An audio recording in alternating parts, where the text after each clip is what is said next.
Good evening, everyone. My name is Luke. I'm the founder of Birdtracks. We are busy developing a game-based formative assessment tool for the preschool space. So unpacking that a little bit, what that means is we are helping preschool teachers who operate inside of preschools track the developmental progress of preschoolers, roughly age 4 to 6. We do this using our technology on tablets. So in some of our low-resource preschools, this could take the form of one tablet on which circulate amongst the kids, and each kid gets roughly 18 to 20 minutes per week interacting with the technology, and so on. So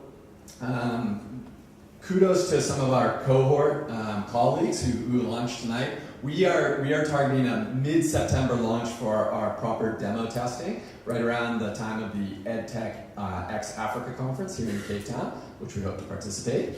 So tonight I just want to go through some of the concepts, especially some of the more nuanced concepts of what we're doing and why we're doing it, stuff that comes up a lot in investor meetings. So first of all, why? Why are we investing all of these resources, all this money, building out an entire arcade of games and associated assessment tasks for preschoolers? I'll start with the fact that preschoolers are pre-literate, so they're notoriously difficult to assess. Amongst all the ages in the education spectrum, assessing preschoolers. We don't also just want to rely on internal assessment, i.e. assessment by teachers. They're sometimes subject to student incentives. And I would say more to the point, which I didn't write up here, is that preschool teachers' job is to shepherd around up to 50 manic little people during the day, and so they don't have the time to sit one-on-one with preschoolers and do the type of in-depth assessment that is required to get an objective measure of where they're at on their developmental progress. The norm in the preschool space, for those that can afford it, is external assessment. So you get these external assessors that come in and they meet with children one-on-one for 30 minutes. It's an expensive process. It's a somewhat disruptive process in the sense that it alters the daily routine. And because young children develop these associative bonds with the few adults in their lives, it can also be a bit of a scary process for kids when the stranger comes in, leading to what we call noisy behavior. So for all these reasons, we got these challenges, and again, why take on all these challenges to push forward this assessment tool? Well, what we found is that in the early years, up to 50% of teaching time is spent on concepts that 90% of the kids in the class have already mastered. So at no point in the education spectrum is there a bigger disjuncture between what the kids actually know and what the teachers think they know. So that's our motivation for building out this assessment instrument. A couple key things that are principles that we are internalizing in Birdtracks that I think are helpful for you guys to get the full picture of what we're doing. One is related to our in-depth research of all the educational games that are out there. These include, I would say mostly the learning games, but also the few assessment games that are on the market. By and large, we find that these games could be just a little bit more fun. I think we've all seen these games from our days in school, and maybe with their nieces and nephews and children. When people try and package education and learning and fun all together, you get something that's maybe not as sticky as the games that kids are running home to play with their friends. So what we have done at Birdtracks is separate this out. So we are creating an entire arcade of games, and here I've borrowed liberally from our friends at Disney with the imagery, but we're creating an entire arcade of games and an entire suite of assessment tasks. And they're going to be linked thematically so that the two transition from one to the other. But the idea is to hook kids with the fun games, build up a currency with them, so that when you ask them to perform the assessment tasks, you can use some of that currency and then go back and forth. So that's the idea with the Birdtracks model. One other thing is what is the scope of this tool? Like, how far do you want to take it? What are the bounds of this tool? We thought long and hard about this, and we realized that in education there are curriculum development teams teachers, their entire departments of education that build out lessons and activities for preschoolers. Then you get the assessment instruments that show which kids might need a little boost in which subject areas.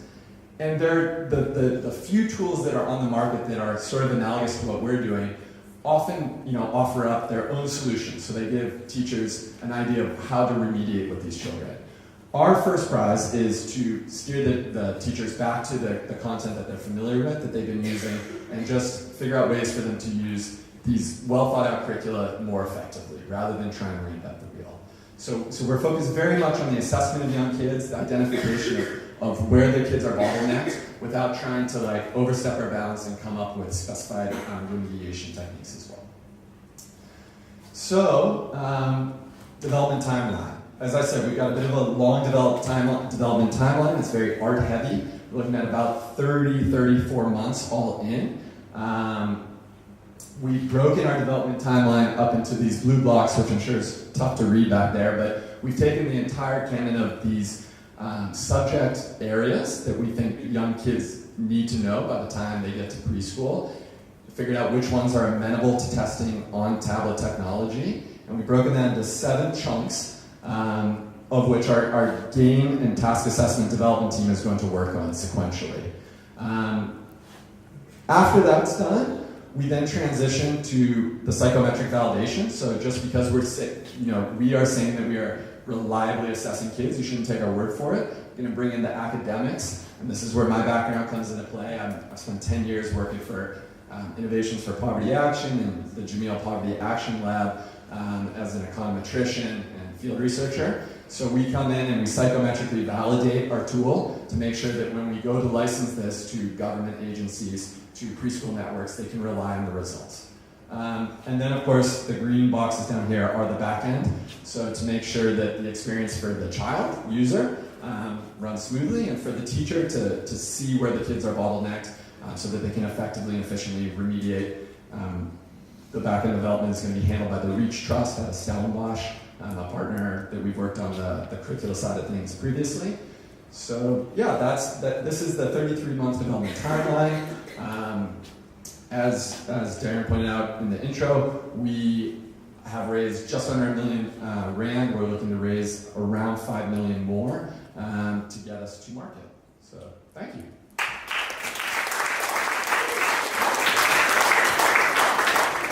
Thank you, Luke. Now we will take questions. 5 minutes. Hey, awesome setting up. I noticed that you've got a bird in your logo, and you're aimed at quite early kind of kids. Have you not considered calling yourself Early Bird? So that's a bit of an inside joke, inside baseball, as we would say in America, perhaps. So the parent company to Birdtracks is called Early Bird. It's a preschool network, which was like the impetus for this idea. So within the Early Bird Preschool Network, one of my jobs was to figure out the assessment component. And when we were thinking about the assessment component, we realized there aren't great options out there, so let's design our own. So thanks for the levity.